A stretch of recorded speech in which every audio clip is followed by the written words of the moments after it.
Kararating lamang ni Bianca sa bahay ng kanyang pinsa sa latrina ni Benguet ay kaagad siyang gumala.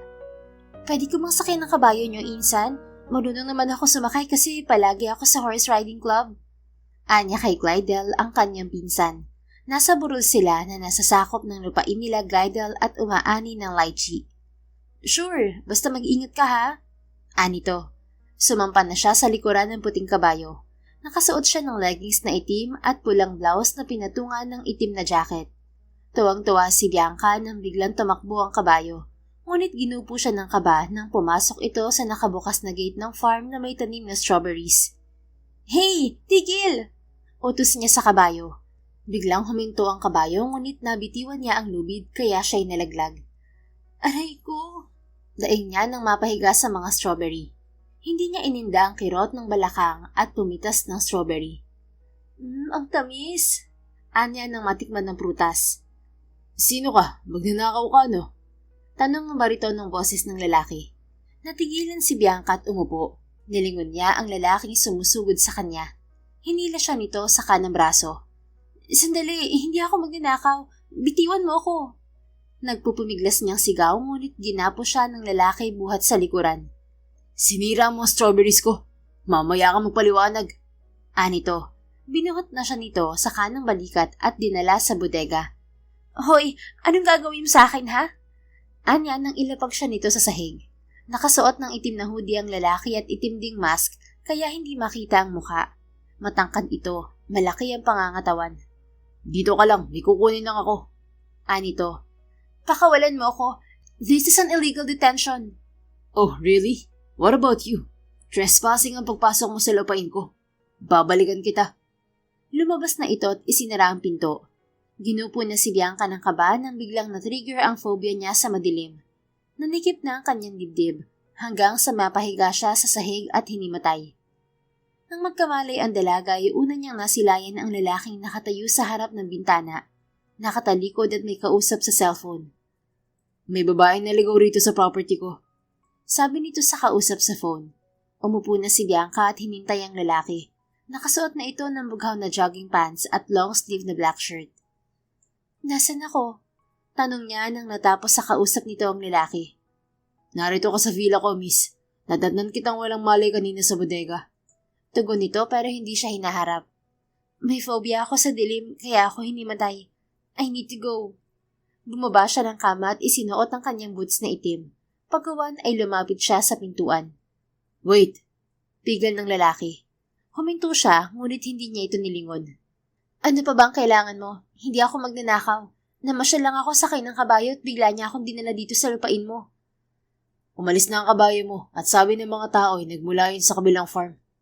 Bisita ako ng may-ari ng kabilang farm. Okay, ipapahatid na lang kita sa tao ko.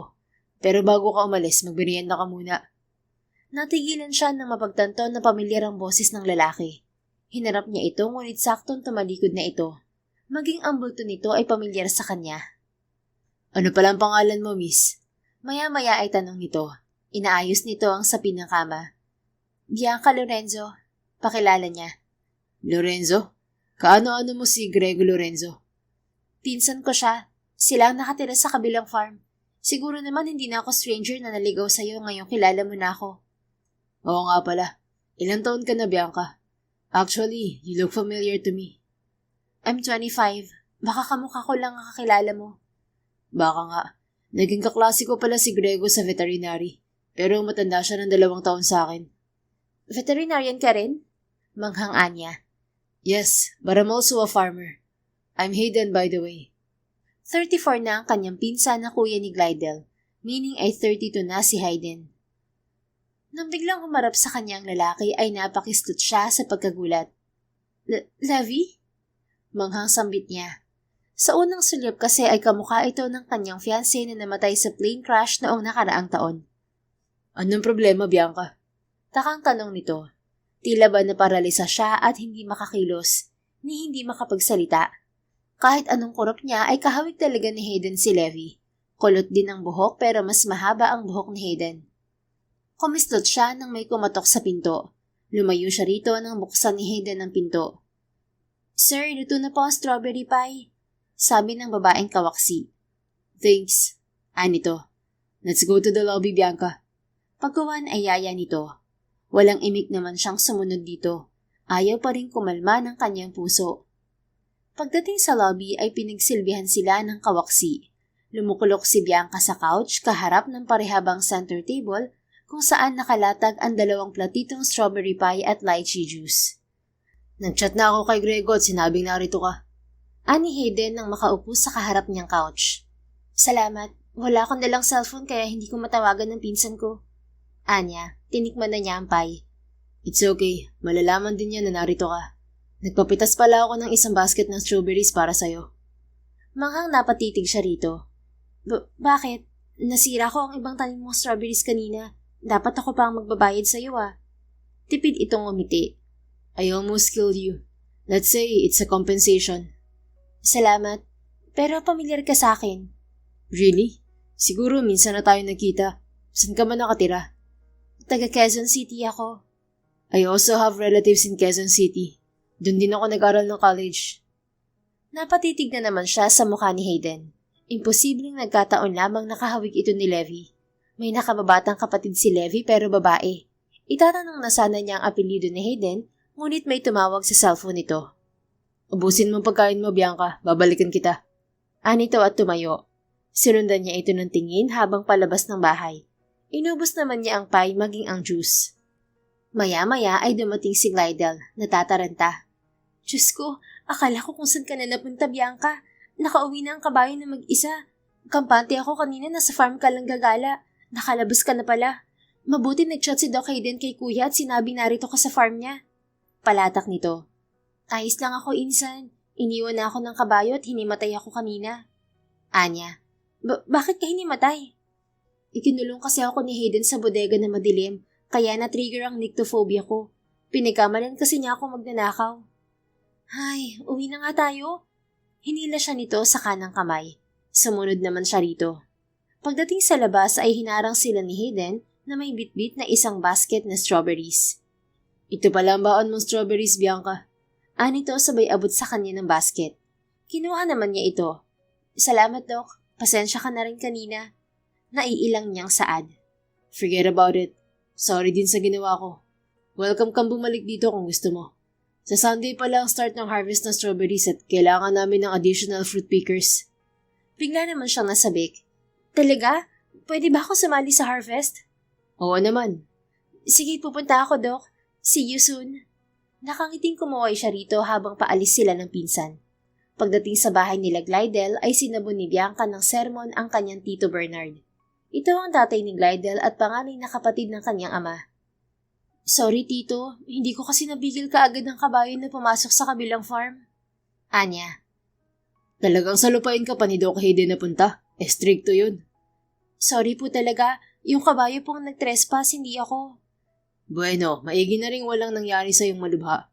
Huwag ka na ulit sasakay sa kabayong yun. Hindi ka niya kilala kaya siguro nagpanik.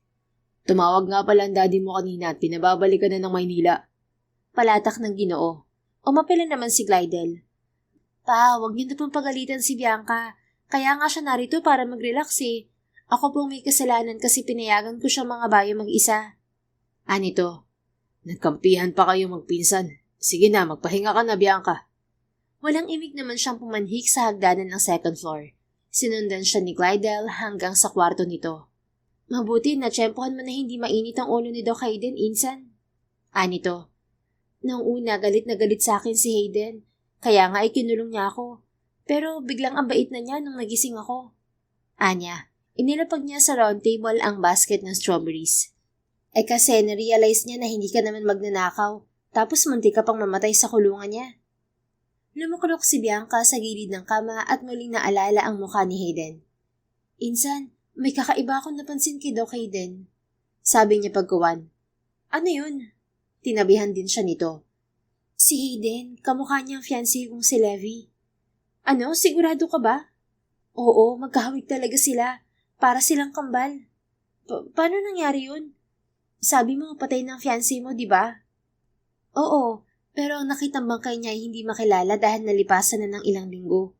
Lumabas lang sa DNA test na si Levi yun at pinakremate ng pamilya niya.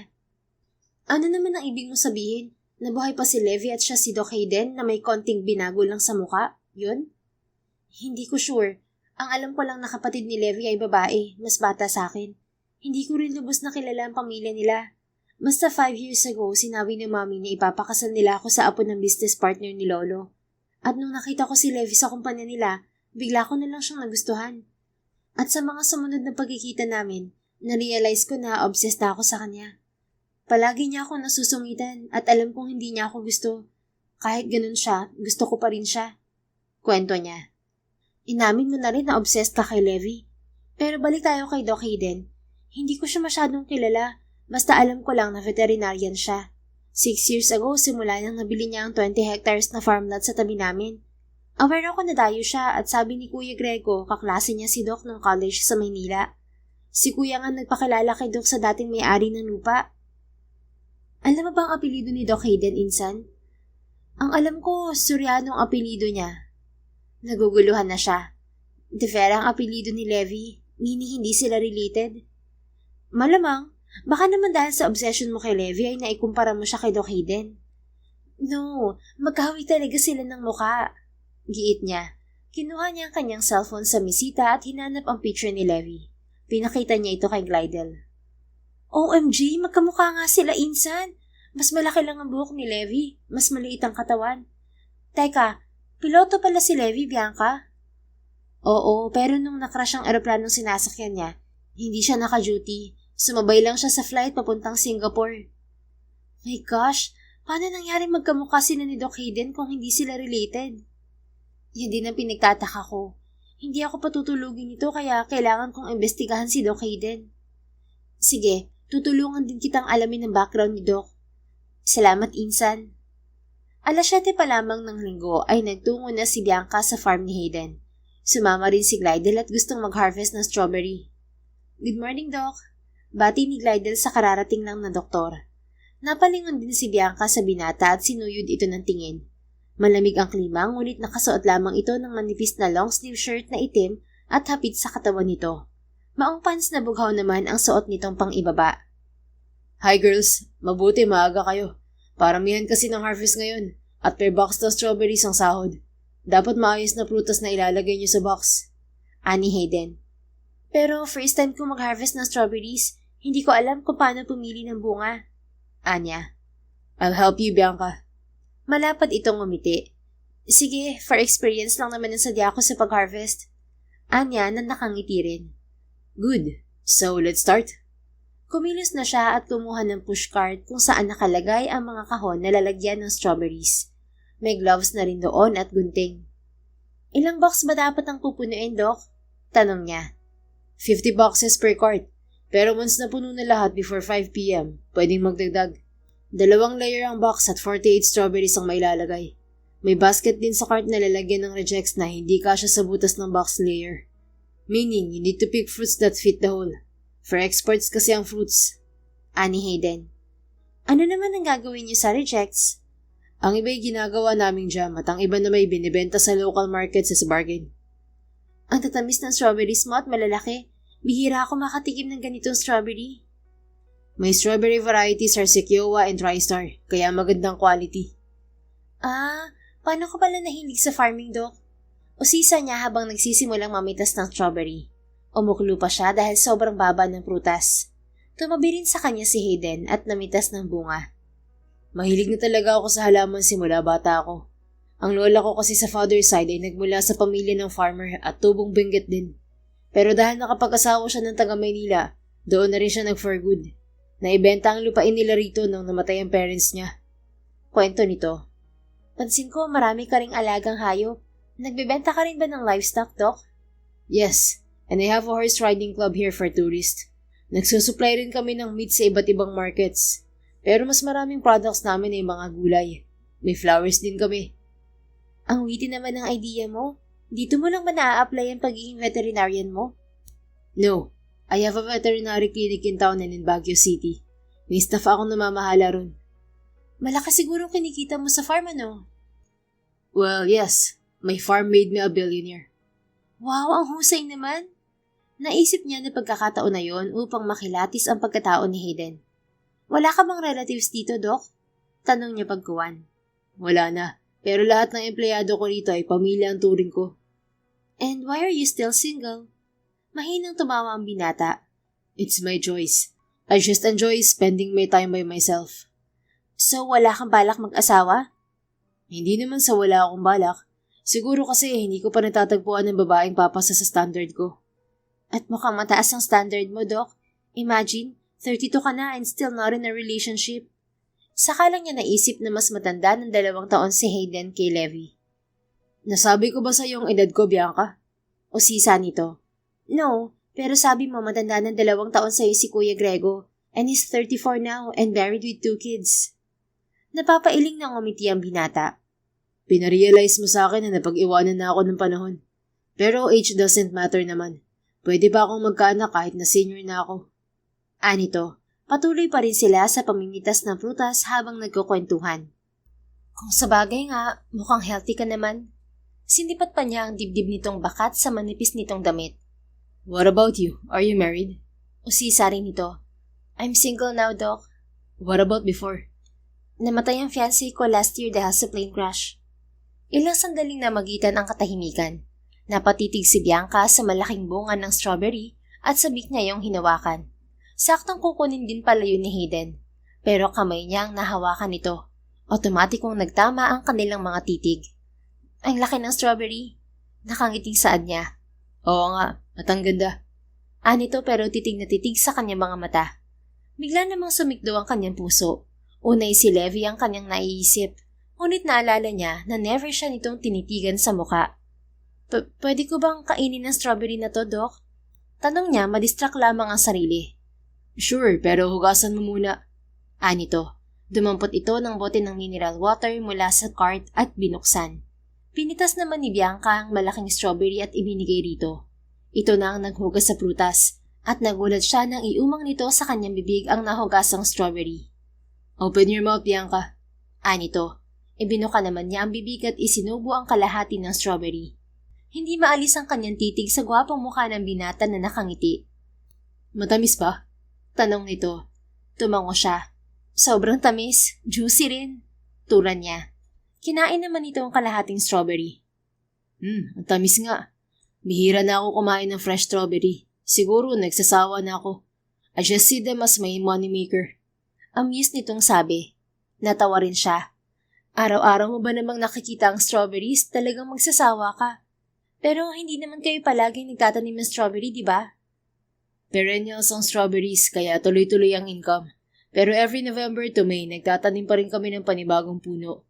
Kasi kapag ilang taon na yung matandang puno, humihina na ang pamumunga nila.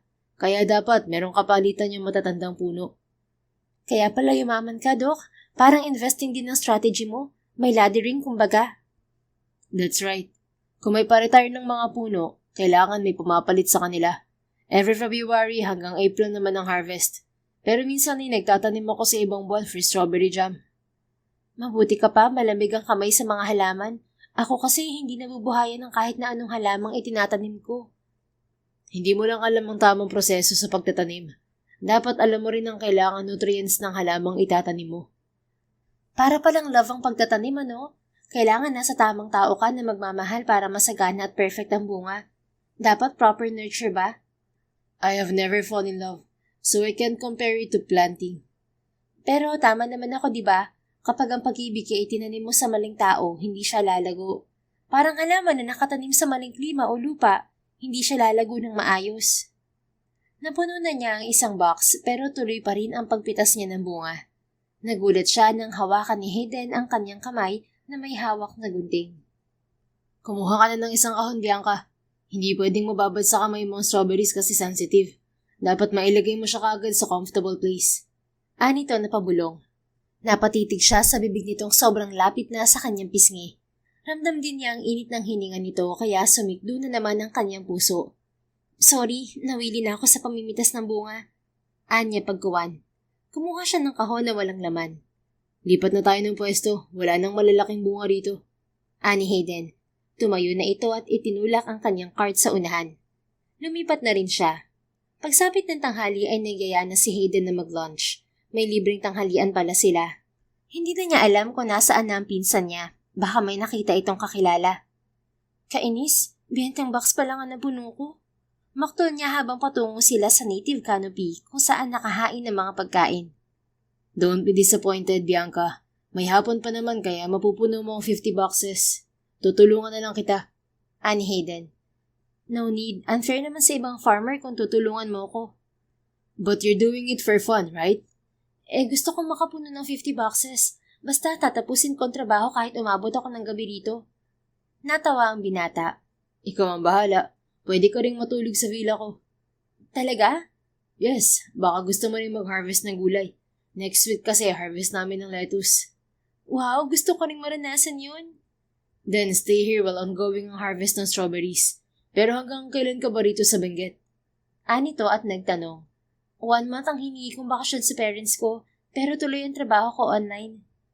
Iginiya siya ni Hayden sa round table at pinaghila siya ng silya. Umupo naman siya. Ano ba ang trabaho mo sa Maynila? Tanong nito nang makaupo sa kaharap niyang lamesa. COO ako sa food manufacturing company ng pamilya ko. Graduate rin ako ng business management. Wow, may business pala kayo. Oo, pero grandparents ko sa mother side ang founder ng kumpanya. Si daddy lang ang CEO at mommy ko naman ang presidente. Namatay na rin ang grandparents ko. What about your siblings? Nag-iisang anak lang ako. May sakit kasi sa puso at thyroid si mommy kaya delikado kung magbubuntis pa siya ulit. Mabuti pumayag ang parents mo na magbakasyon ka rito. Oo, pero nagpapadala sila ng paperwork ko para gawin ko online. Simula kasi nang namatay ang fiancé ko, hindi na ako makapag-focus sa trabaho. Dumaan din ako sa depresyon. So, you're here to heal from depression? Parang gano'n na nga. You must love your fiancé so much. Anito sa malamig na tinig. Tumawa siya ng pagak. Ang totoo, ako lang ang nagmahal. What do you mean? Nagkakilala lang kami ng fiancé ko dahil sa arranged marriage na napagkasundoan ng pamilya namin. I know he doesn't like me, but he agreed to marry me for the sake of a business merger. Gusto rin kasi niyang makuha ang malaking company share. Hindi ko nga maintindihan kung bakit patay na patay ako sa kanya eh. Halos ayaw niya ako makita. Are you sure you love him? Inusig na siya nito. Sandaling tinitigan niya sa mga mata si Hayden. Hindi niya kayang makipagtitigan ng matagal dito dahil naiisip lamang niya si Levi. Masakit ang pagkawala niyon dahil hindi pa man siya nito natututuhang mahalin ay iniwan na siya. I don't know. My friends told me it's an obsession. Maybe they're right. But losing my fiancé felt like I've lost myself too. Anya pagkuwan. Obsession hits differently than love, Bianca. I know a little about love, pero mas alam ko kung paano kontrolin ng obsession ang isip at emosyon ng tao. Obsessed people are more aggressive than those who are in love. It will consume your energy and peace of mind. Kasi once hindi mo nakuha ang gusto mo o hindi nangyari ang expectation mo, lalamunin ka ng anxiety that will lead to violence. Naintindihan ko. Nagpatingin na ako sa doktor at kahit siya'y iginiit na mas na mga obsession ko kaysa love. Noong unang kita ko kasi sa fiancé ko, hindi na siya maalis sa isip ko. Kahit hindi pa kami nag-uusap noon, feeling ko parte na siya ng pagkatao ko. At kahit palagi niya akong iniiwasan, hindi ako nadidismaya. It made me push myself harder to get his attention. At nung nawala siya, nawalan ako ng gana sa lahat ng bagay. I even thought about killing myself. Nilalamon na siya ng mabigat na emosyon, ngunit na-distract siya nang hawakan ni Hayden ang kanyang kanang kamay. Napatitig siya sa mukha nito, at habang magkatitig ang kanilang mga mata, ay nakumbinsi siya na ibang-iba si Hayden kay Levi. You don't need to cage yourself in the emotions that once controlled you, Bianca. This place is perfect for you to find yourself. At base sa kwento mo, kontrolado ng parents mo ang buhay mo, kasi sila ang nagpasya ng future mo. Uhaw ka sa kalayaan na tunay na pag-ibig. Kaya madali kang ma-obsess sa limited environment. Maging sa taong ipinilit sa buhay mo. It's because you just rely on that situation and a certain person. You need to free yourself and explore other atmosphere to experience real happiness. Ani Hayden na unti-unting pumupukaw sa kanyang diwa. Tama ka, Dok. Nakatabente ako sa desisyon ng parents ko simula bata ako. Kaya nasanay ako sa environment na may control sa akin. Ang totoo, psychiatrist ko ang nagsuggest na magbakasyon ako sa lugar na malayo sa comfort zone ko. Nung unang araw ko nga rito ay para akong ibong nakalaya sa hawla. Kaya gumala kaagad ako at wala akong pakialam kahit maligaw ako. At naligaw ka nga sa property ko. Amused nitong Saad. Natawa rin siya. But staying in your place even for a while made me feel like I was reborn, Doc. Anong ibig mo sabihin? Our first meeting is a total misunderstanding. Muli siyang natawa. Pero gusto ko nangyari kahit sobrang kinabahan ako nung ikinulong mo ako sa bodega. Napahilot sa sentido nito si Hayden. Sorry about that again. Naging alerto lang ako kasi nung nakaraang buwan magkasunod na may pumasok na magnanakaw sa farm at nag-harvest ng gulay. Nito. Kaya pala, pero hindi ka man lang nagduda sa mukha ko? May ganitong magnanakaw ba rito? Itinuro pa niya ang sariling muka. Saka ang liwanag, Dok, may magnanakaw ba ng strawberry sa araw? Ngumisi ang binata at pinukol siya ng malagkit na titig. Honestly, nagduda rin ako nung naikulong kita. Your beauty is not ordinary, kaya binalikan agad kita. Kaso wala kang malay, nandatnan ko. Mabuti bumalik ka kaagad. Minsan ako na ospital noon dahil sa nyctophobia. Bakit ka naman nagkaroon ng nyctophobia? Kasi nung bata ako, palagi akong kinukulong ng yaya ko sa bodega, lalo kapag nakagawa ako ng kasalanan. Maghapon din sa opisina ang parents ko at gabi na sila umuwi. Nang nawalan ako ng malay, saka lang nalaman ng parents ko ang ginagawa ng yaya ko, kaya pinalaya siya. Pero hindi na maalis ang takot ko sa dilim. Kwento niya. Pareho pala kayo ng kapatid kong babae. May kapatid kang babae, Dok? Manghang untang niya. Pagkakataon na niya yon upang malaman ang background ni Hayden. Yes, but she's only 12 when I left my family. Anyway, Hayden na lang itawag mo sa akin. Sige na nga, Hayden. Pero bakit mo iniwan ang pamilya mo? Because of their manipulation. Wala akong kalayaang magdesisyon para sa sarili ko noon. They even arranged a marriage for me when I was 19. Pero bago matuloy ang plano, lumayas na ako. Nag-aaral ako noon ng college at pagka-graduate ko, tuluyan ko ng pinutol ang contact ko sa kanila. Nawindang siya. Meaning buo pa ang pamilya mo? Yes, daddy ko na rin mismo ang pumutol sa relasyon namin. He gave me 10 million at ang perang yun ang ginamit ko para makapagsimula sa buhay na gusto ko. Only my grandmother and my father's side cares about me. But she's ill and can't live with me. Grabe, nagawa ka rin itakwil ng sarili mong tatay. Mas manipulative pa pala ang parents mo kumpara sa akin. At hindi kita masisisi kung bakit mas pinili mong mabuhay mag-isa. I wish I had the same courage as you. But I can't leave my parents. We don't have the same situation in the family, Bianca. Ikaw, nag-iisang anak ka, kaya wala kang iisiping unfair treatment. I also have a brother, but he's greedy. And he's the reason why my parents turned against me. He's good at playing victim, a narcissist, making my parents believe I was the bad one. I realized that blood isn't always the basis of a real family. Nung napunta ako rito sa Benguet, napagtanto ko na pwede pa rin ako magkaroon ng pamilya kahit sa mga taong hindi ko kadugo. Minsan kasi kung sino pang hindi mo kadugo, sila pang magbibigay ng totoong concern at pagmamahal sa'yo. Habang nagkukwento si Hayden ay inalalan naman ni Bianca ang mga katangian ni Levi. At napagtanto niya na malaki ang pagkakatulad ng personality niyon sa description ni Hayden sa umano'y kapatid nito. Naudlot ang kwentuhan nila nang lumapit si Glidel. Bakit hindi pa kayo kumukuha ng pagkain niyo, Insan? Tanong nito. Umupo ito sa silyang katabi niya at may dalang plato ng pagkain. Ako nang kukuha ng food natin, Bianca.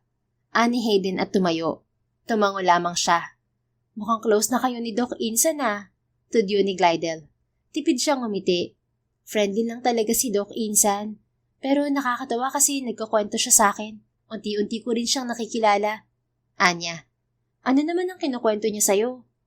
Tungkol sa pamilya niya. Teka, saan ka ba galing? Nawala ka na eh. Doon ako sumama sa mga kakilala ko. Pansin ko kasi asungot ako sa inyo ni Doc Street. Pero di ako makapaniwala na nagkukwento siya sa'yo ng life niya. Mukhang may espesyal na nararamdaman sa'yo si Doc kasi kakikilala pa lang niya sa'yo pero nagtiwala na kaagad siya. Samantalang ako, nakailang harvest na ako ng strawberries dito pero tamang ngiti lang siya sa akin. Lumapad ang kanyang ngiti. Baka bumabawi lang siya kasi napahamak ako nung ikinulong niya ako sa bodega. Asus, malabong rason yan. Obvious talagang may something sa titig sa'yo ni Doc eh. May pagkapilyo rin kaya yun. Pero ang gentle niya pagdating sa'yo. Gentle ba yun? Halos patayin niya ako sa bodega? Kasi akala niya magnanakaw ka. Strict siya pa rin na good way. Ang hot kaya niya kapag nagsusungit. Napapailing siyang nakangiti. Maya-maya ay bumalik si Hayden, dala ang 2 plato ng pagkain. Ibinigay nito sa kanya ang isa. Chop suey at pritong tilapia ang kanilang ulam. Salamat, Doc. Gutom na talaga ako. Anya. Then let's eat. 30 minutes lang ang pahinga natin after lunch. Anito. Okay. Nilantakan naman niya ang pagkain. Hindi siya sanay magkamay kung kumain pero naengganyo siya nang makita si Hayden na nagkakamay. Nako, ang rich city girl nagkakamay kumain. Ani Glidel nang mapansin siya. Bakit? Bawal bang magkamay kumain? Anya. Kilala kitang maselan sa pagkain at saka ditinidor ka ba kung kumain? May personal chef pa kayo sa bahay. Maraming katulong. Kulang na nga lang may taga-subo ka ng pagkain eh. Natawa siya sa pinsan. Hindi na ako kasing sosyal noon, Insan. Isa pa, narito ako sa probinsya kaya dapat lang na mag-adjust ako, no? Pero hindi ka marunong maghimay ng tilapia. Marunong ako, no? Pilit niya.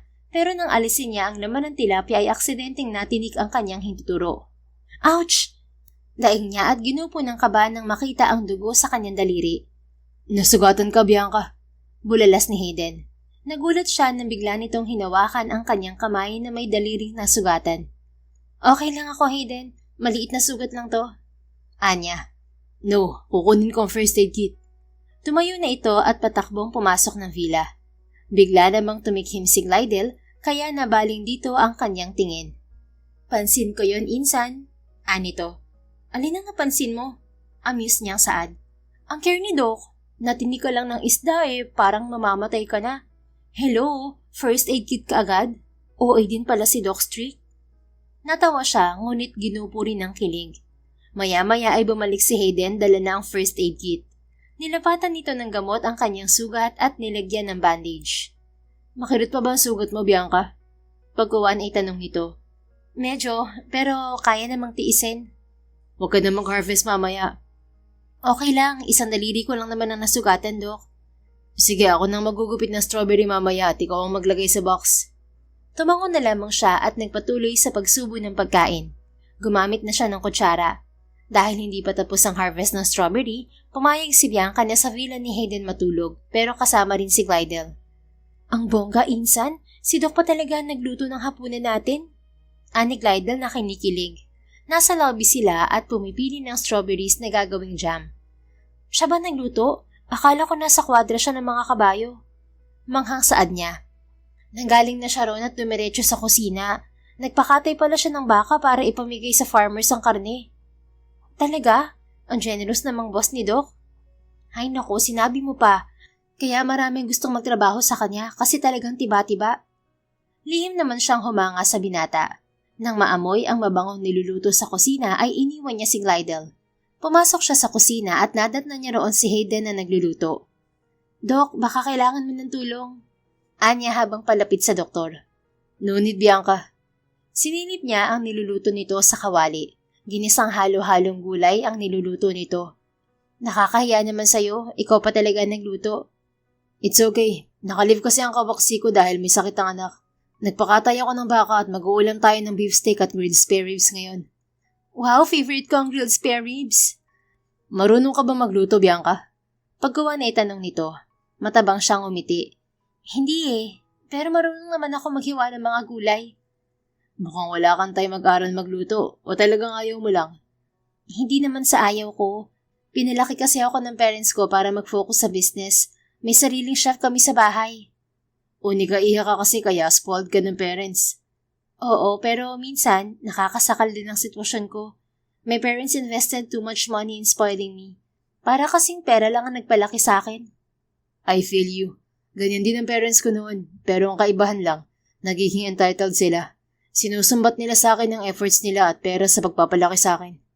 I used to live like a prince since I was young. But when I turned 19, I felt the choking decisions of my parents. Na para bang krimen ang pagsaway sa mga desisyon nilang sila lamang ang magbe-benefit. I respect my parents, but I need freedom and happiness. Nasaktan ako nung si daddy pa ang nag-push sa akin na lumayas. Sa halip na pigilan ako. He just proved to me that I'm nothing but collateral to him. He uses his kids to fulfill his business goals and to get more connections. Naalala naman niya si Levi na tinanggap ang pasya ng parents nito, but in a cold way. Parang robot lamang ito na sumusunod kahit obvious na hindi ito masaya. Mabuti ngayon nakamit mo ng kalayaang inaasa mo, Doc. Pero hindi mo ba namimiss ang pamilya mo? Anya, I miss them. May contact pa rin ako sa kapatid kong babae at sa mami ko. Pero nagtatanong lang ako tungkol sa kalusugan ni Lola. Nung pumunta ako ng Maynila kasi na ospital si Lola, nakita kami ni Mami. Pero sinisip ako kung bakit nagugulo ang mga desisyon nila ni Daddy para sa business. I'm waiting for them to realize that their decisions are suffocating their kids' lives. But I think they're still close-minded.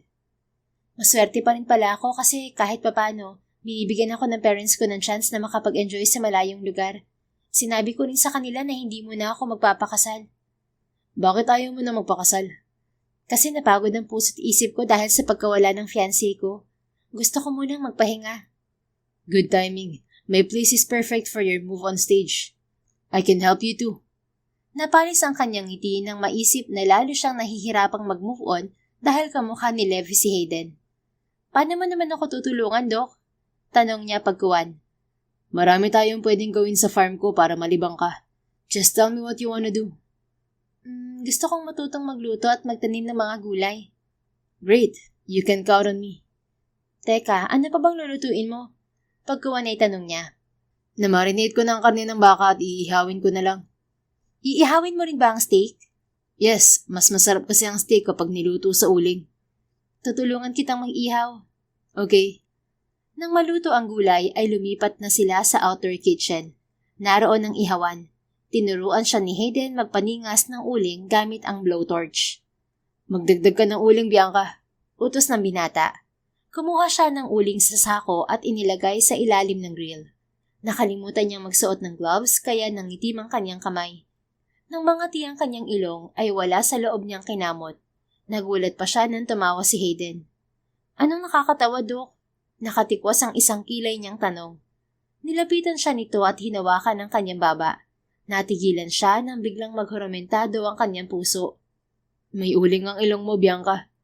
Bulong nito sabay pingot sa tungki ng kanyang ilong. Nakatawaan din niyang pahira ng uling ang ilong nito. Hey! Angil nito, hinuli ang kanyang kanang kamay. Gumanti ito, pinuno pa ng uling ang mga palad. Tama na! Tili niya ng 2 palad na ni Hayden ang ipinahid nito sa kanyang pisngi. You're cute, Bianca. Para kang panda. Anito at muling tumawa. Nakasimangot niya itong hinarap. Matangkad ito kaya hirap siyang maabot ang mukha nito. Ang daya mo, hindi ko maabot ang mukha mo eh. Maktol niya. Okay, stop. Nagliyab na ang uling at pwede na nating isalang ang karne. Anito, inilapit na nito sa grill ang mga nakababad na karne ng baka. Habang naghihintay na maluto ang karne ay nagluto naman sila ng sauce at hindi namamalaya ni Bianca na sobrang na-enjoy na niya ang bonding nila ni Hayden. Luto na ang inihaw, girls. Anunsyo ni Hayden nang mahango nito ang nalutong beef spare ribs. Naghahanda naman sila ni Glidel ng mga kubyerto sa lamesa. Wow, iba talagang amoy ng pagkain na niluto with love. Ani Glidel. Siniko ito ni Bianca sa braso. Anong love ang pinagsasasabi mo riyan, Insan? Bulong niya rito. Ay, hindi ka pa ba aware? Obvious na may something special na sa inyo ni Doc, Insan. We're just starting to know each other, no? Dyan din naman nagsisimula ang lahat. Kalimutan mo na si Levi. Wala naman yung ambag sa relasyon nyo. Napangiti siya nang maisip na pinaghaharian na ng imahe ni Hayden ang kanyang isip at hindi na niya gaanong nakikita roon si Levi. Nagugutom na ako. Pwede na bang kumain? Anya paggawan. Sure, gutom na rin ako. Tura naman ni Hayden nang mailapag sa lamesa ang plato ng beef spare ribs. Naroon na rin ang ibang pagkain. Paggawan ay sabay na silang kumain. Isang linggo pagkatapos ng harvest ng strawberries ay bumalik si Bianca sa farm ni Hayden. Ilang araw rin siyang pabalik-balik doon dahil iniimbita siya ng binata mag-lunch. Sigurado ka ba na gusto mong mag-harvest ng lettuce, Bianca? Tanong ni Hayden habang patungo sila sa plantation ng lettuce. Oo naman, excited na nga ako eh. Confident niyang tugon. Ang kapal kasi ng jacket mo, giniginaw ka ba? Oo eh, ikaw parang may cold resistance ang katawan mo ah. Nakasuot ka lang ng itim na t-shirt na manipis at jogging pants. Natawa ito. Nasanay na ang katawan ko sa ginaw. At saka katatapos ko lang mag-jogging kaya hindi ko ramdam ang ginaw. Kaya pala. Pero anong lettuce naman ang aanihin natin? Pagkuwan ay tanong niya. Iceberg lettuce muna kasi una silang naitanim. Ah, yung bilog na parang cabbage? Yup. Bigla siyang na-excite at hinila sa kanang braso ang binata. Sumunod naman ito. Ito na ang kumuha ng kutsilyo at humila ng malaking cart na may mga plastic vegetable crates na dilaw. Teka, paano babitasin ang lettuce? Tanong niya nang makatayo sa harap ng mga lettuce. Putulin mo lang sa puno ang bilog na parte. Panoorin mo ako. Ani Hayden. Pinakita sa kanya kung paano mag-harvest ng lettuce. Ginaya naman niya ang ginawa nito. Katagalan ay nag-e-enjoy na rin siya sa ginagawa. Maya-maya ay napatili siya nang may mahawakan siyang maliit na caterpillar na nasa dahon. Bakit? Amused na tanong ni Hayden.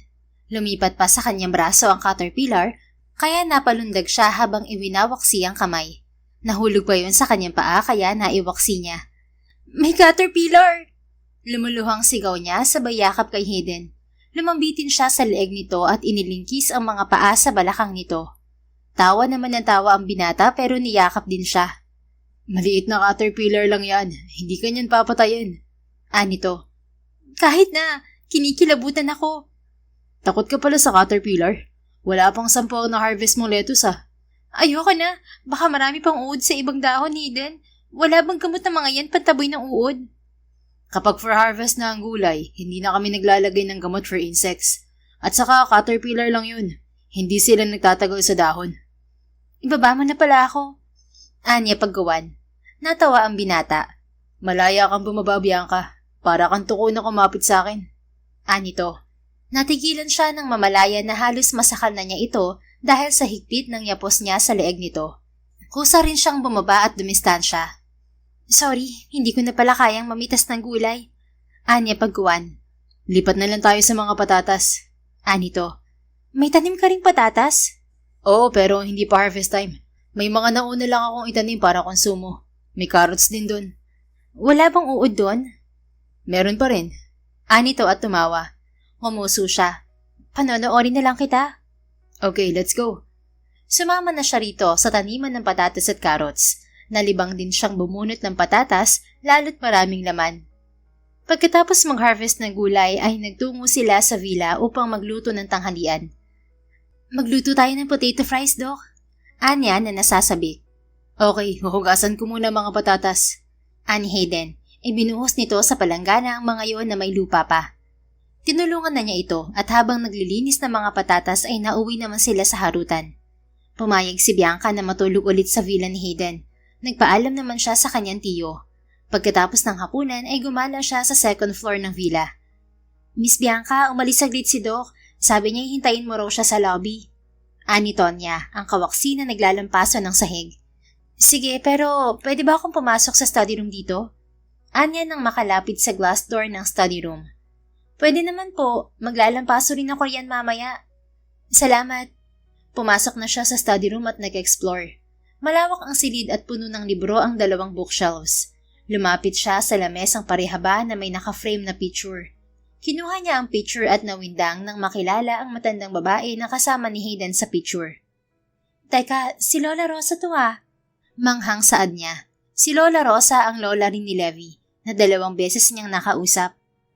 Meaning, kapatid ni Hayden si Levi? Ginupo na siya ng kaba. Maya-maya ay pumasok na si Tonya dala ang mop. Okay ka lang ba, ma'am? Tanong ng babae. Pinakita niya rito ang picture. Ate Tonya, lola po ba ni Hayden ang kasama niya rito sa picture? Hindi na timping tanong niya. Opo, kuha yan nung nagbakasyon dito si Lola Rosa. Anito, nagimbal siya. Kumpirmado ang kapatid nga ni Hayden si Levi. At hindi nagkataon lamang na magkamukha ang mga ito. Pero ibang apelyido ang dinadala nito na isa sa kanyang palaisipan. Ate, kilala mo ba ang parents ni Hayden at mga kapatid? Anya, hindi ko kilala ang parents ni Doc, pero dinig ko kay Lola Rosa, may mga kapatid si Doc. Noong nakaraang taon din ay dinig ko nakausap ni Doc ang lola niya sa phone at binalita na namatay raw ang kapatid niya. Nanlulumong lumuklok siya sa couch. Maya-maya ay dinig na niya ang tinig ni Hayden na tinatawag siya. Ibinalik niya sa lamesa ang picture at nagmamadaling lumabas. Nasalubong niya sa hagdan ng binata. Akala ko tulog ka na, Bianca. Nagdala ako ng grape wine na gawa ko. Bukas ko pa pala makukuha ang damit na pinatahi ko para sa'yo. Nakangiting nito, pinakita ang bote ng red wine. Ayos lang, naglalakad-lakad ako para bumaba ang kinain ko. Anya, tara sa lobby, manood muna tayo ng Netflix habang umiinom ng wine. Sumunod na siya rito ngunit hindi maalis sa kanyang isip ang natuklasan tungkol sa pagkatao ni Hayden. Magkatabi silang lumuklok sa couch. Nagsalin ito ng wine sa 2 kopita. Hayden, ang apelidong dinadala mo ba ay sa parents mo? Hindi natin ping tanong niya. Ang totoo ay nagpalit ako ng apelido since dad cut ties with me as his son. Sa sobrang sama ng loob ko ay ginamit kong apelido ng lola ko. Anito sa malamig na tinig. Wala ka bang pinagsisihan sa ginawa mo? I felt guilty at matagal kong pinag-isipan ng desisyon ko. Pero sa paglipas ng panahon, natanggap ko rin ang katotohanan na tuluyan na akong itinakwil ng tatay ko. What about your brother? Nakapag-usap pa ba kayo? He died last year in a plane crash. Hindi na ako nakapunta kasi agad siyang nakremate matapos matagpuan ng kanyang katawan. But since we separated, we never talked again. Ang lala pala ng galit sa'yo ng kapatid mo, ano? Oo. Nagsimula ang galit niya sa akin nung sinabi ni Lola na ako ang magmamana ng 60% share ng kumpanya. We didn't grow up together. Lumaki kasi ako kina Lolo at siya ay sa parents ko. He always envies me for being excellent in school, while he is not. Since then, he has made stories that made my parents think I was the one who bullied and humiliated him. Kwento nito. Nawindang siya at hindi makapaniwala na ganoon pala kasalbahe si Levi. Ang lalaking kinabaliwan niya noon. Kabaliktaran ang ugali nito kay Hayden. Galit ka rin ba sa kapatid mo, Doc? Usig niya. No, I never hold hatred against my brother. Ako pa nga ang gumawa ng paraan para magkasundo kami, pero iniwasan niya ako. Ipinagyabang pa niya sa akin na siya makakakuha ng 60% shares ng kumpanya. Naisip ni Bianca na kaya lang nakuha ni Levi ang 60% share ng kumpanya ay dahil pumayag itong pakasalan siya. Ikakasal na sana sila 1 linggo bago ito namatay. Pero wala ng kapatid mo. Baka mapupunta rin sa'yo ang shares niya. That's possible if my grandmother pursues the last will of my late grandfather. Pero hindi na ako interesado sa shares. Natutukso na siyang sabihin kay Hayden ang totoo na siya ang fiancé ni Levi. Ngunit biglang may tumawag sa cellphone nito. Sandali lang, Bianca. Sasagutin ko lang tong tawag. Paalam nito at tumayo. Tinikman naman niya ang wine na ginawa ni Hayden. Lalo lamang siyang humanga sa binata dahil sa skills nito. Nakumbinsi siya na gusto na niya si Hayden at wala yung kinalaman kay Levi. Bumalik din kaagad ang binata at minuksan ng telebisyon. Bakas sa mukha nito ang pagkabalisa. Okay ka lang ba, Doc? Tanong niya. Not really. Kapatid kong tumawag at sinabing nasa ospital si Lola. Muli itong umupo sa kanyang tabi. Anong nangyari sa lola mo? Matagal nang may sakit sa puso si Lola kaya pabalik-balik siya sa ospital. Hindi mo ba siya bibisitahin? Next week na pagkatapos ng harvest. Sumimsim ito ng wine. So how's the wine? Pagkawan ay tanong nito. Masarap siya at hindi masyadong matamis. Nag-try lang ako gumawa ng wine. Inaaral ko pa to dahil gusto ko rin magkaroon ng winery business.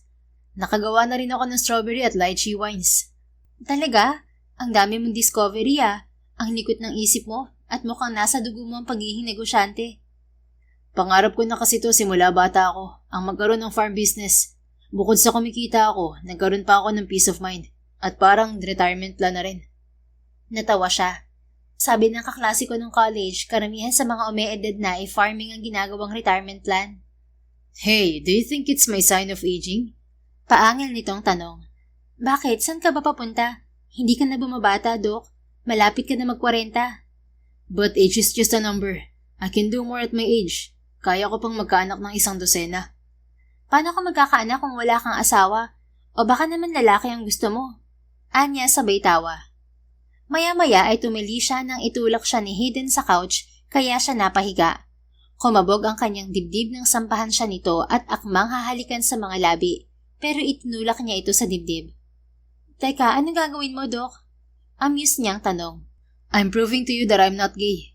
Paanas nitong turan. I'm just joking. Pero paano mo naman patutunayan na straight guy ka nga, Aber? Hamon niya. Ilang sandali siya nitong tinitigan sa mga mata habang marahang hinahaplos ng palad ang makinis niyang pisngi. Pagkawan ay bigla siya nitong siniil ng halik sa mga labi na kanyang kinawindang. Of course I'm straight, honey. Let me prove it to you tonight. Bulong nito sa pagitan ng halik. Nang muli siya nitong hinalikan ay natukso na siyang tumugon. Binuhat na siya nito at dinala sa kanyang kwarto. At nang mabawalas sila sa kama ay lalong lumalim ang kanilang halikan na nauwi sa maalab na pagnindiig. Kinabukasan pagising ni Bianca ay mag-isa na lamang siya sa kama. Bumangon siya at lumabas ng kwarto. Nasaan po si Hayden, Ate Tonya? Tanong niya sa kawaksi na nagwawali sa sahig. Umalis po siya kasi may duty siya sa klinik, pero sabi niya hintayin mo raw po siya. Nagluto rin siya ng almusal mo. Anito, sige maliligo muna ako. Bumalik siya sa kwarto at naligo sa banyo roon. Pagsapit ng tanghali ay dumating si Hayden, dala na ang pinatahi nitong sweater at pajamas para kay Bianca. Tuwang-tuwa naman ang dalaga nang maisukat ang damit. "Thank you, Doc. Gusto ko talaga mag-ipon ng sweater na gawa ng mga igorot." Anya at sandaling niyakap ang binata. Hinalikan din niya ito sa pisngi. May suki akong igorot na may store at patahian ng damit sa bayan. Ipapasyal kita minsan doon para makapili ka ng mga damit. Anito, "Sige, mag-lunch muna tayo." Pagkuman ay yaya niya. Sabay na silang pumasok sa dining. Anong oras ka ba uuwi sa bahay ni Glidel mamaya, Bianca? Tanong nito nang makaupo sila sa harap ng lamesa na may nakahaing pagkain. "Mamayang hapon, pero babalik ako rito sa Sabado kasi sabi mo mangangabayo tayo." Oo nga pala. Sabado ng hapon na rin tayo pumuntang bayan. Isama mo rin si Glidel kung hindi siya busy. Okay, kaso busy siya sa fruit stand nila sa bayan. Oo nga pala. Pansin ko, simple lang ang pamumuhay ng pamilya ni Glidel. Unlike you. Kasi hindi naman talaga mayaman ang angkan ni Daddy. Sinuwerte lang si Daddy na nakapangasawa ng businesswoman. Nag-iisang anak din si Mommy. Businessman at dating congressman ng tatay niya. I see. Pero malawak din ang farm ni Glidel ah. Binili yun ni Daddy para sa kapatid niya. Kaya pala parang prinsesa rin ang turing sa'yo ng tito mo. Kinausap niya ako nung isang araw at sinabing huwag kitang pabayaan. And I also told him that I want to court you. Ano? Nanlaki pa ang kanyang mga mata sa pagkawindang. Seryoso ka ba, Doc? Amused niyang untag. Oo naman. Don't tell me you don't have feelings for me after the night we spent together. Uminit naman ang kanyang pakiramdam sa mukha nang maalala ang mainit na gabing pinagsaluhan nila ng binata.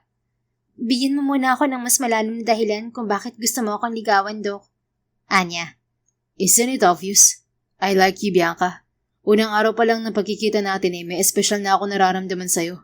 Kaya mabilis naglaho ang inis ko nung napagkamalan kitang magnanakaw.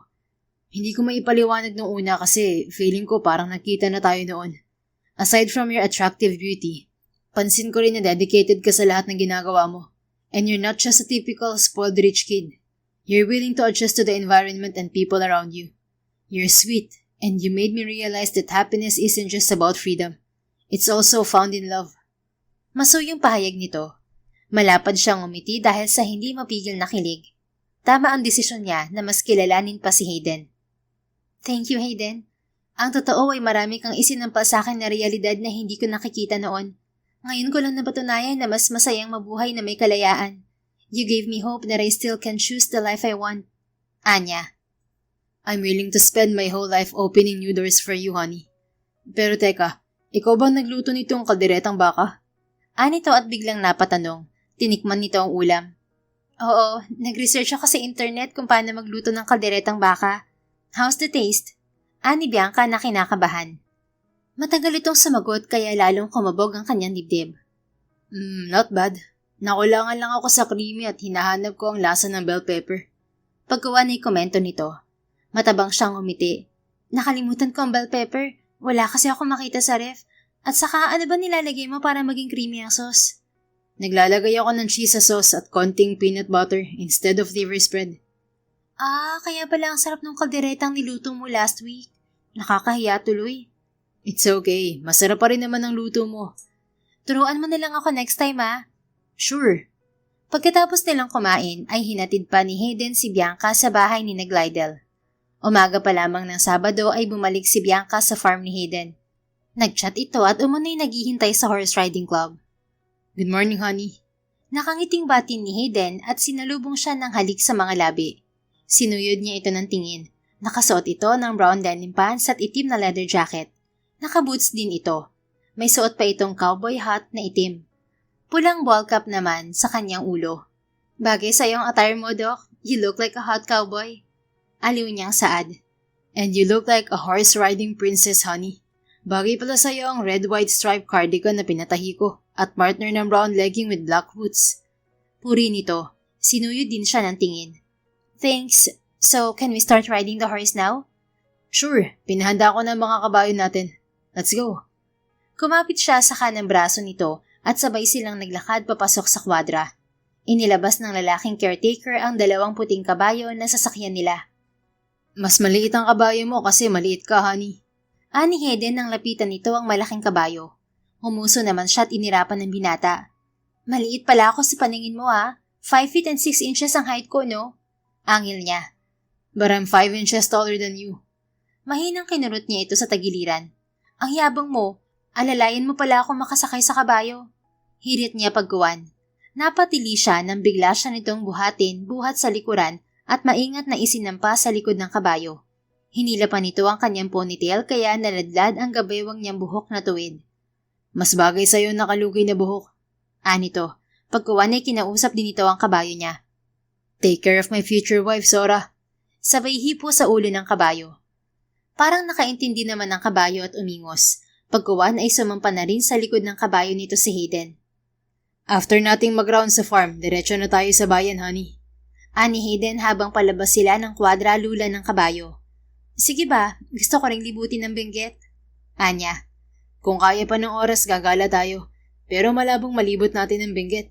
Next time na lang kapag naayos na ang chopper ko. May chopper ka? Manghang untag niya. Yes, pero nasira ang hélice at nagpabili pa ako ng bago. Nakasakay na rin ako sa chopper nung namasyal kami ng fiancé ko kasama ang parents niya sa Tagaytay. So, I'm not the first one to take you on a helicopter tour? Anito sa malamig na tinig. Hindi naman mahalaga kung ikaw ang first o hindi. For me, you're the present, and you will be the last man in my life. Really? Ngumiti na ito. Yeah. So, am I your official boyfriend now? Hindi pa ba kita sinagot? Amused niyang tanong. No, I want to confirm if you really want me to be your boyfriend. I really want you, Hayden. I think I love you. Lumapad ang ngiti nito. I'll take it officially, honey. I love you too. Inabot pa nito ang kanyang kamay at hinalikan. Magkatabi lang kasi ang mga kabayo nila. Napangiti rin siya. Pagkuwan ay pinatakbo na nila ang mga kabayo at nilibot ang malawak na lupain. Inabot din sila ng halos 1 oras sa paglilibot. Tara na sa bayan, honey. Maya-maya ayaya ni Hayden. Sige, doon na tayo mag-lunch Anya. Sure, may dala naman akong pera. Pinatakbo nila ulit ang kabayo palabas na ng farm. Panay ang hinto nila sa magagandang tanawin para magpa-picture. 10:00 na sila nakarating ng bayan. Narito na tayo sa store ng kaibigan kong igurot, honey.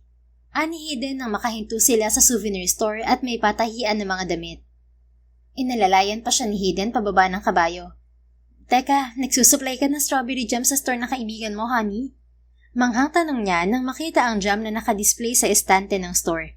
May pangalan ito ng farm ni Hayden. Yes, at nagbabagsak din ako ng mga prutas dito. Anito.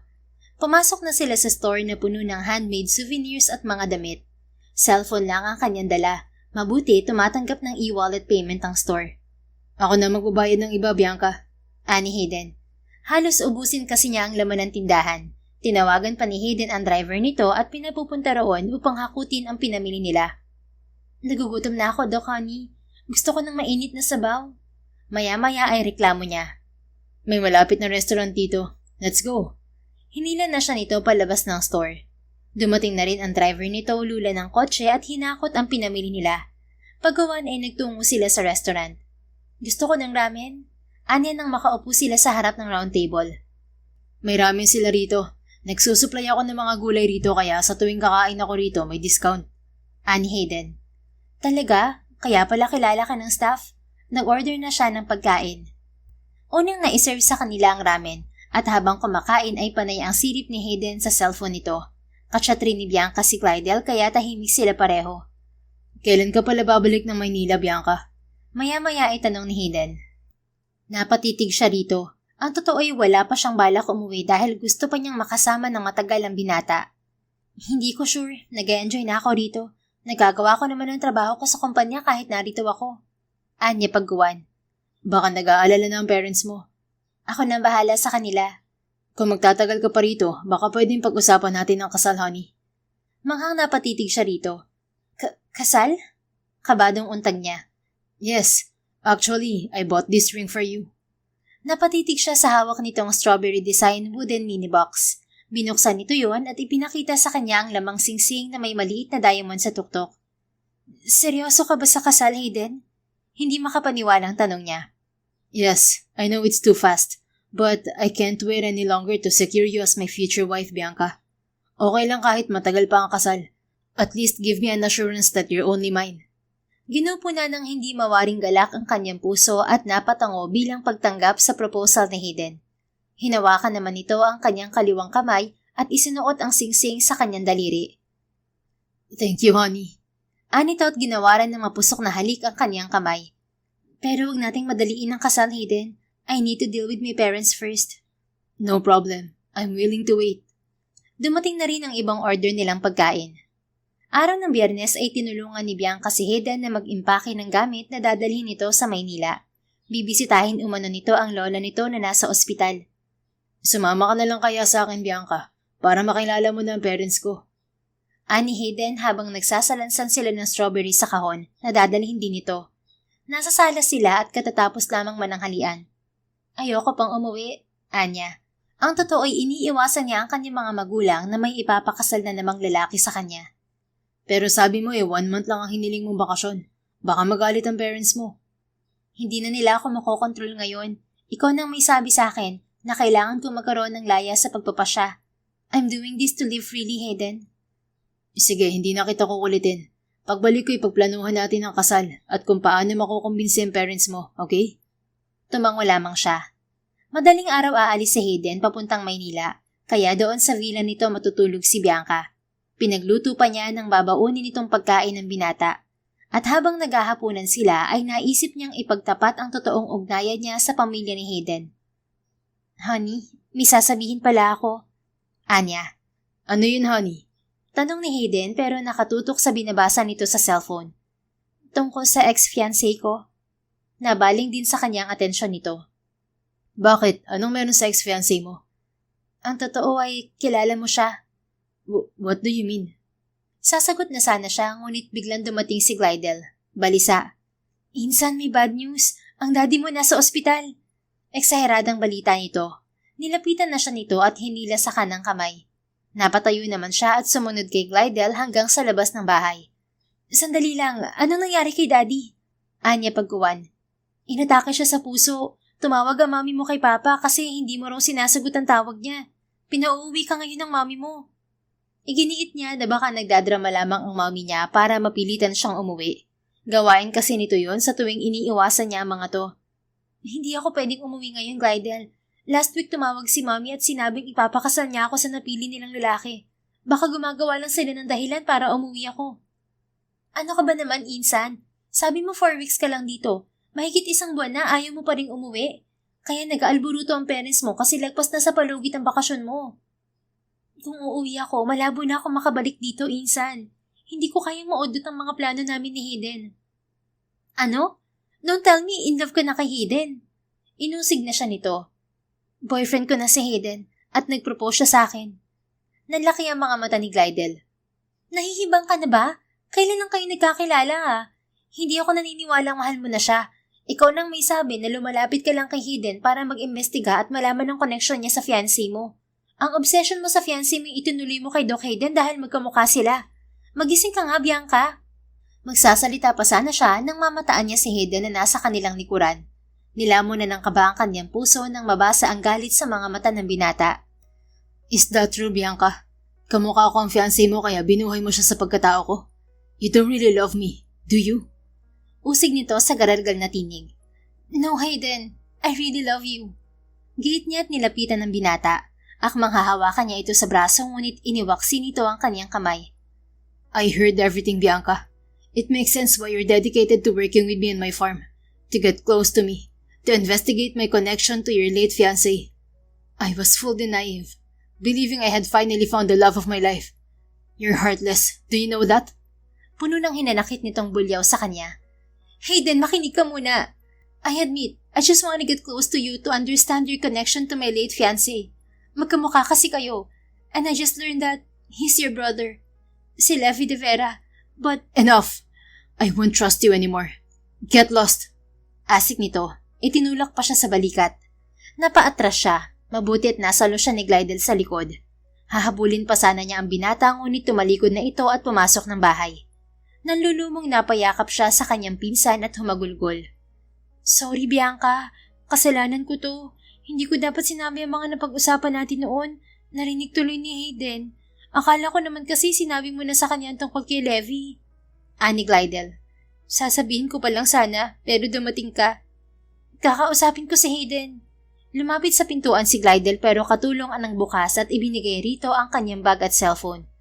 Umalis na po kayo. Galit na galit si Doc at ayaw kayong makita pa.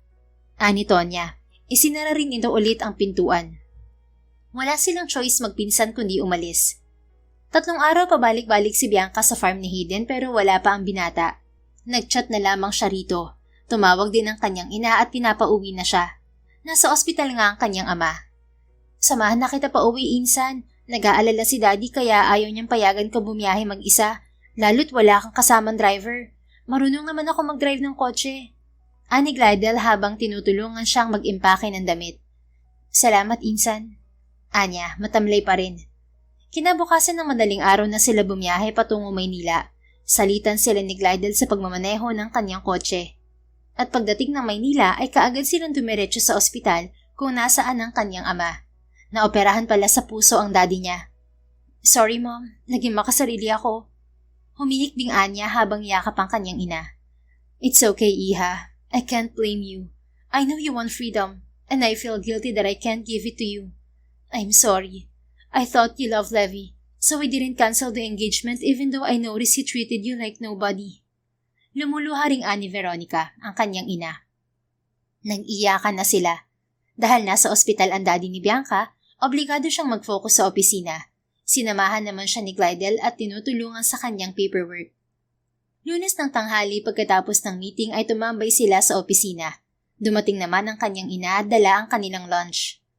Anak, hindi ka ba pupunta sa libing ni Mrs. Rosa de Vera, ang lola ni Levi? Ani Veronica nang magkasalo na sila sa tanghalian. Natigilan siya nang maalala ang lola ni Levi. Napabalikwas siya ng tayo. Namatay na po si Lola Rosa? Gilalas niyang untag. Oo, nung Friday. Bukas ang libing niya. Sandali siyang walang kibo nang magpuyos dahil sa kirot ng kanyang puso. Kaya pala hindi pa bumabalik si Hayden sa Benguet. Namatay pala ang lola nito. Nanghihinang lumuklok siyang muli. Pupunta po ako, Mami. Anong oras po ang libing? Anya. 9:00 ng umaga bukas. Lalabas na ngayon ng daddy mo at gusto rin niyang makadalo sa libing kasi mag-uusap sila ng daddy ni Levi. Hindi na siya kumibo at mahinhin na sumubo ng pagkain. Kinabukasan ay kasama ni Bianca ang pinsan at kanyang mga magulang na dumalo sa libing ni Lola Rosa. Hindi siya mapakali at panay ang linga sa paligid. Hindi pa kasi niya nakikita si Hayden. Dumiretso na sila roon sa private memorial park. Insa, narito na si Doc Hayden. Bulong ni Glidel na kanyang katabi. Lumingon siya sa lalaking kabababa lamang ng itim na kotse. Ito na nga si Hayden. Nakasuot ito ng itim na suit, may sunglasses sa mga mata. Diretso ang lapit nito sa hukay kung saan binababa ang ataul ng lola nito. Tahimik itong umiiyak habang naguhulog ng bulaklak pasunod sa ataul. Siya pala ang panganay na apo ni Tita Rosa, anak. Matagal din siyang nawala. Ani Veronica. Kilala ko po siya, Mom. I met him in Benguet. Anya. Ano? Siya bang sinasabi ni Glidel na lalaking nakilala mo kaya ayaw mong umuwi? Opo, pero galit siya sa akin. Bakit? Hindi siya sumagot nang hawakan siya ng kanyang ama sa kanang kamay. Nakaupo ito sa wheelchair katabi niya. Anak, sorry. I made a mistake again. Your mom and I pressured you to marry the man who doesn't love you. And now, we dealt with another arranged marriage for you. Ani Benjamin ang kanyang ama. Dad, I know you did this for the company and for my future. But I need freedom. This time, I want to marry the man I love and who truly loves me. Anya. I know, and I won't force you this time. I will cancel the agreement with the De Vera family for good. No more mistakes this time. Nawindang siya at natitigan ng kanyang ama. Anong agreement sa De Vera family, Dad? After Levi died, I decided to cancel the agreement. But Tita Rosa pursued her late husband's last will about their company. Her last will is to continue her husband's wish to marry their grandson to our family. Nabaling ang tingin niya sa pamilya ni Hayden na nagluluksa. Naihatid na sa huling hantungan si Lola Rosa at nagsialisa na rin ang ibang tao. Maya-maya ay nagulat siya nang lapitan siya ni Hayden. Nagtanggal ito ng sunglasses kaya kitang-kita niya ang mugtong mga mata nito. Bianca, I'm sorry if I pushed you away. I don't know you're Levi's fiancé. Kung nasabi mo lang sana ng maaga, baka mas naintindihan kita. Sorry kung hindi kita pinakinggan. Anito. It's my fault, Hayden. Nag-alangan akong sabihin sa'yo ang totoo noon kasi hindi pa ako sigurado kung related ka nga kay Levi. At baka nagkataon lang na magkahawig kayo. Ibang apelido rin ang gamit mo. Late ko na napatunayang magkapatid nga kayo. Natatakot din ako kasi baka ma-misunderstood mo ang paglapit ko sa'yo, which is nangyari nga. But my feelings for Levi weren't love like how I felt for you. I was obsessed with him since I saw him in your family's company. Nung kamamatay lang ng lolo mo at nag-announce ang lawyer tungkol sa last will. Paliwanag niya. Wait, naroon ka ng meeting for my grandfather's last will? Oo, kasi isinama ako ni Daddy. Kasama kasi ang agreement nila ni Daddy sa last will ng lolo mo, which is the arranged marriage. Gusto ng lolo mo na ang panganay niyang apong lalaki kakasla sa akin at siyang makakakuha ng 60% share sa kumpanya. Ang alam ko rin ay si Levi ang panganay na apo. It's you, the woman my dad introduced to me, but I refuse to face. Nawid lang siya at naguguluhan. Wait, what do you mean? Hinawakan siya nito sa mga kamay. Bianca, hindi si Levi ang unang nakita mo noon sa kumpanya namin. Ako yun, kasi ako lang ang sumama sa meeting dahil nasa school si Levi. I'm the one who caught your attention. And I'm supposed to be the man you marry, not Levi. Tumanggi lang ako sa kasal noon na dahilan ng matinding away namin ni Daddy. Then Dad chose Levi as my replacement to pursue Grandpa's last will. Kasi kung hindi matutuloy ang kasal, hindi rin makukuha ni Daddy ang shares niya sa kumpanya at mapupunta yun sa charity. Natigalgal siya at napagtanto na hindi pala talaga si Levi ang nagustuhan niya. Ikaw pala yung supladong tinalikuran ako matapos tayong ipakilala ng parents natin? I thought it was Levi, so he's the one I'm obsessed with. Anya pagkuwan.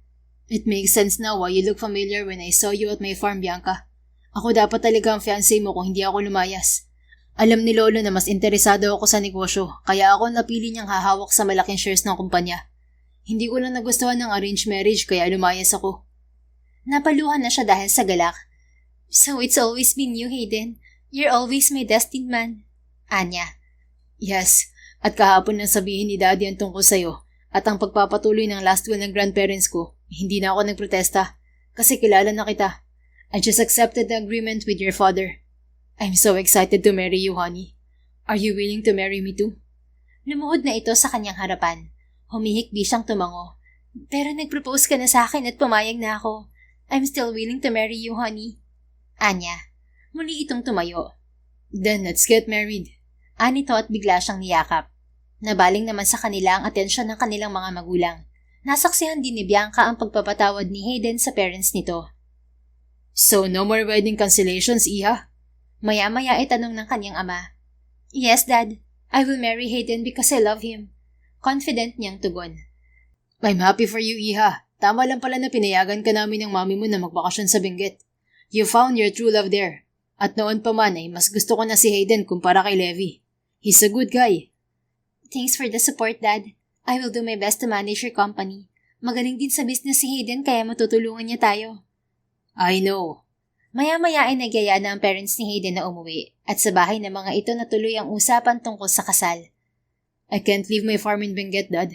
Pagkatapos ng kasal namin ni Bianca, sa Benguet kami mag-honeymoon. Pero huwag kayong mag-alala. Hindi ko pababayaan ng kumpanya. I will train my sister to be knowledgeable in business too. Ani Hayden habang magkakasalo sila sa tanghalian. Your choice, Hayden. Ang mahalaga na lang sa akin ngayon ay ang maibalik ang tiwala at pagmamahal mo sa amin ng mami mo. Ani Ferdinand ang ama ni Hayden. Thanks for giving us a second chance, Hayden. Sabi naman ni Faith ang mommy nito. I never hold grudges against you, Dad, Mom. I'm always loving you both, and I'm sorry for my selfishness. No, you've never been a selfish son. You're just true to yourself. From now on, we will always support you in whatever you want in life. Thanks, Mom. Nakangiting tinitigan ni Bianca si Hayden na banayad na pisil ang kanyang kamay. Pagkuwan ay sinubuan siya nito ng pagkain. You're my angel, honey. You created ways to reunite my family. I'm thankful and blessed since I love you, and I will love you forever. Bulong ni Hayden sa kanya. Ako nga ang dapat magpasalamat sa iyo, honey, kasi itinama mo lahat ng mali sa buhay ko. Loving you is the best decision I've ever made in my entire life. Thank you and I love you so much. Masuyong pahayag din ni Bianca. I can't wait to live with you as my wife. Me too. Sandaling naghinang ang kanilang mga labi at wala namang umabala sa kanila dahil busy ang kanilang mga magulang. Isang buwan ang lumipas bago ikinasal sa simbahan sina Bianca at Hayden. Saktong nakauwi sila ng Benguet ay natuklasan ni Bianca na buntis na siya. Pinahinto muna siya ni Hayden sa trabaho at ito ang namamahala ng mga kumpanya nila. At sa pagdating ng panganay nilang lalaki, lalong tumibay at sumaya ang kanilang pagmamahalan. Sa huli, napagtanto ni Bianca na ang tunay na pag-ibig ay hindi kailanman ipinipilit, hindi hinahabol, at lalong hindi ipinapalit. Dumarating ito sa tamang oras, kapag handa ka ng palayain ang nakaraan at yakapin ang sarili mong kalayaan. Sapagkat ang itinadhana ay hindi kailangang pilitin. Kusa itong babalik, saan yung mas totoo, mas buo, at mas karapat-dapat. The End. If you enjoyed this story, please don't forget to like, subscribe, comment, and share. Your support helps us reach more people and spread the love. Thank you for tuning in, and we're looking forward to seeing you again soon. In the meantime, please take care, and may God bless you always.